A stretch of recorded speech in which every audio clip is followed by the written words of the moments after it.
루돌프 사슴이 손목이 아프다고요? 당연한 거 아닙니까? 지금 루돌프 뭐 하고 있습니까? 크리스마스를 맞이해가지고 열심히 선물을 포장하고 전 세계에 선물을 다 배송하고 있는데 어떻게 손목이 남아나겠습니까? 그렇게 많이 무리를 하는데. 그래서 손목을 많이 쓰는 루돌프가 왜 손목이 아프고 그 손목을 어떻게 관리해야 되는지 말씀드리도록 하겠습니다. 자, 루돌프가 단계별로 어떻게 해야 되는지 말씀드릴게요. 크리스마스 전에는 루돌프가 뭘 했을까요? 선물을 포장했겠죠. 선물을 포장하기 위해서 박스도 이리 돌리고 저리 돌리고 했을 거고, 그 다음에 가위질도 되게 많이 했을 겁니다. 가위질을 하고 이럴 때 문제는 뭐냐면은, 일을 하는 거는 좋은데 일을 하는 게 너무 무리가 되는 것도 문제거니와, 일을 할 때 손목이 이렇게 꺾인 상태에서 일을 하는 게 굉장히 좋지 않습니다. 그래서 가위질을 할 때에도 이렇게 평행으로 해야지, 손목이 꺾인 상태로 하거나 아니면 박스를 막 잡아 돌리고 할 때도 이렇게 손목이 꺾인 상태에서 하는 게 굉장히 좋지 않습니다. 그래서 지금 가위질을 하고 선물 포장을 할 때 너무 무리를 하고 손목이 꺾인 상태에서 일을 했기 때문에 무리가 돼가지고 지금 루돌프 사슴이 아파하는 모습을 볼 수 있습니다. 그러면은 어떤 대책을 세울 것이냐 하면은, 일단은 큰 가위를 사용하는 것이 좋습니다. 똑같은 가위를 사용하더라도 크기가 큰 가위를 사용할 경우에는 악력이 좀 덜 필요해지기 때문에 손이나 손목에 무리가 덜 가는 경향이 있습니다. 그리고 결국에는 손목을 많이 쓰는 것은 손목을 굽힌 상태로 오래 지속이 되는 게 문제거든요. 아니면 손목을 굽힌 상태에서 힘이 들어가는 게 문제입니다. 그래서 손목 보호대를 쓸 수가 있어요. 그런데 손목 보호대도 아무 손목 보호대나 쓰면 안 됩니다. 그냥 인터넷에 들어가 가지고 모양은 생긴 게 다 비슷비슷하잖아요. 그런데 이럴 때 손목의 과사용을 막아주는 거는 결국에는 손목이 꺾이는 게 문제이기 때문에 손목이 안 꺾이는 보호대를 해야 됩니다. 지금 제가 힘을 줘도 손목이 꺾이지를 않지요. 그 이유는 이 보호대에 지금 쇳덩어리가 들어가 있거든요. 이렇게 탄이 들어가 있어요. 그래가지고 제가 힘을 줘도 이게 꺾이지를 않습니다. 그래서 강제적으로 손목을 쉬게 해주는 이런 보호대가 있거든요. 이런 보호대를 사용하고 일을 하시는 것을 좀 추천드립니다. 가능하다면요. 자, 그러면은 선물을 다 포장했으면은 루돌프가 뭘 해야 될까요? 택배 송장을 찍겠지요. 요즘에는 다 택배로 보내지 않습니까? 그래서 택배 송장을 찍기 위해서는 컴퓨터 작업을 많이 해야 돼요. 키보드질하고 그 다음에 마우스하고 뭐 이렇게 해야 되는데, 결국에는 문제는 뭐냐면은, 또 이제 너무 오랫동안 컴퓨터 작업을 하다 보면은 나도 모르게 손목이 꺾이는 경우가 있다. 그런데 손목이 꺾인 상태에서 계속 오랫동안 일을 하면은 손목에 당연히 좋지 않다, 이런 말씀을 드려요. 그러면은 택배 송장을 보낼 때 어떻게 해야 되냐?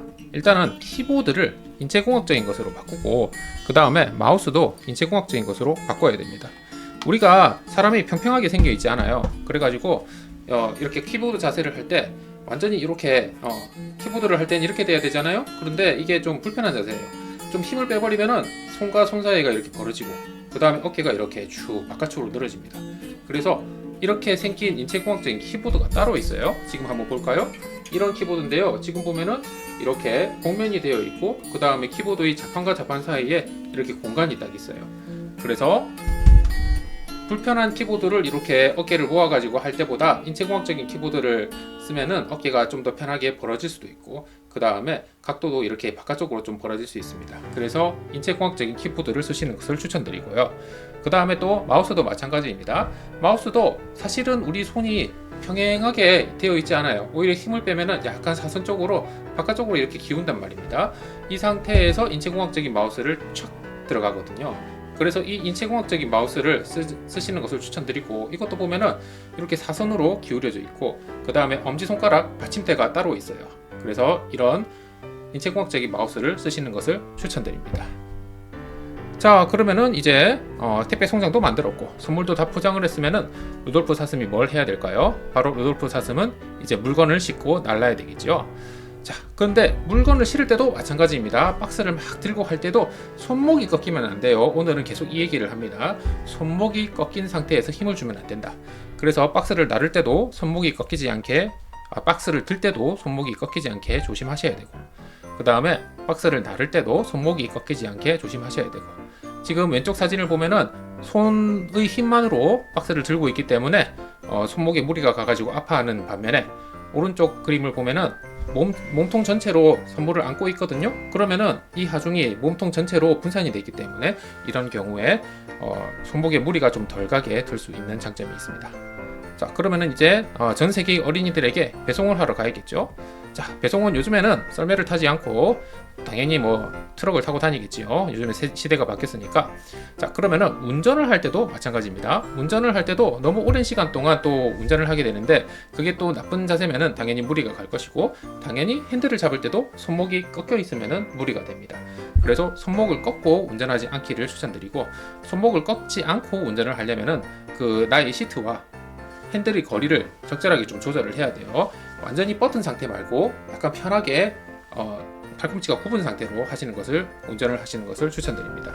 자, 운전이 끝나면은 차 안에 있는 선물을 또 내려가지고 배송을 해야 되는데, 이럴 때 이제 구루마에 선물들을 올려가지고 또 이제 이동을 할 건데, 이때도 구루마를 사용할 때도 마찬가지입니다. 손목이 꺾이지 않게, 그리고 손목 힘으로 당긴다든지 손목 힘으로 한다기보다는 전체적으로 팔의 힘, 그리고 내 몸무게로 이제 밀거나 당기거나 하기를 추천을 드리지요. 자, 이렇게 우리 친구 루돌프가 전 세계 어린이들의 행복을 위해서 어떻게 이제 무리를 하고 있고, 또 손목 통증이 생겼는데 이런 경우에는 또 어떻게 해야 될지, 그리고 이 영상을 보는 우리가 일상생활에서 손목 통증을 방지하기 위해서 어떻게 해야 될지 말씀드렸습니다. 오늘이 크리스마스가 아니고 이틀 후가 크리스마스군요. 네. 이번에도 즐겁고 행복한 크리스마스 되시고요. 이번에도 여러분께서 원하시는 선물 받으시고, 그 다음에 행복한 크리스마스 보내십시오. 크리스마스 날에는 산타클로스가 허리가 아픈 이유, 산타클로스 할아버지는 또 허리 통증 때문에 고생하시거든요. 그 원인과 대책에 대해서 말씀드리겠습니다. 그리고 원하시는 통증 콘텐츠가 있으면은 댓글로 좀 달아주십시오. 그럼 제가 주제에 반영하도록 하겠습니다. 이 채널은 조악무엔 통증이라는 채널입니다. 구독해주시고 다양한 통증 콘텐츠들을 즐겨주십시오. 네, 그러면 이틀 뒤에 크리스마스 날에 또 봬요. 빠이빠이.